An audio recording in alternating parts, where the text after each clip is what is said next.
Hello बच्चों, नमस्कार। आज क्लास 8 की संस्कृत है। पहला लेसन फिनिश हो गया, सुभाषितानी। दूसरा वाला लेसन है बिलस्य बाणी न कदापि में श्रुता। इस लेसन में एक एक पैराग्राफ को मैंने लिखा है और उसका अर्थ भी लिखा है, और उस पैराग्राफ में थोड़े से जो कठिन शब्द आए उनका भी अर्थ लिखा है। ठीक है, तो समझिए। पहले तो लेसन का मतलब समझ लीजिए। बिलस माने गुफा की, वाणी मीन्स आवाज, ना मीन्स नहीं, कदापि माने कभी भी, में माने मेरे द्वारा, श्रुता माने सुनी गई। यानी गुफा की आवाज मेरे द्वारा कभी भी नहीं सुनी गई। ठीक है, ज्यादा डिटेल कुछ नहीं आपको समझना, सिर्फ आप पैराग्राफ पढ़िए, उसका अर्थ समझिए और अच्छे से अर्थ लिखिए और अच्छे मार्क्स पाइए। ठीक है, शुरू करें।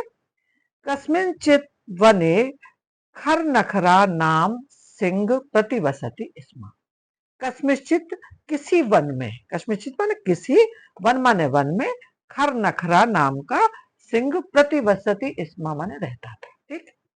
सह कदाचित वह किसी समय, इतः ततः इधर उधर, परिभ्रमण घूमते हुए, क्षुधार्था भूख से, न किंचित अपि आहारम प्राप्तम कोई भी आहार प्राप्त नहीं हुआ। अब इसको व्याख्या कैसे लिखोगे कि इधर उधर किसी समय भूख से व्याकुल, इधर उधर घूमते हुए उसे कोई भी भोजन प्राप्त नहीं हुआ। ठीक है।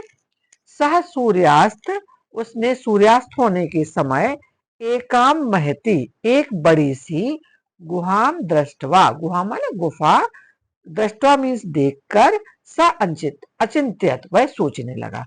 सूर्य अस्त के समय उसे एक गुफा दिखाई दी और वह सोचने लगा।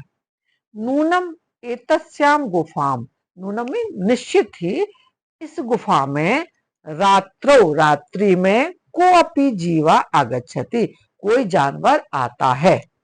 अतः अत्रैव निगूढ़ो भूत्वा तिष्ठामि इति, अतः यही निगूढ़ो भूत्वा मैंने छिप कर बैठता हूँ। ठीक है, तो ये समझिए, नीचे हमने व्याख्या भी लिखी है। किसी जंगल में खर नखर नाम का सिंह रहता था।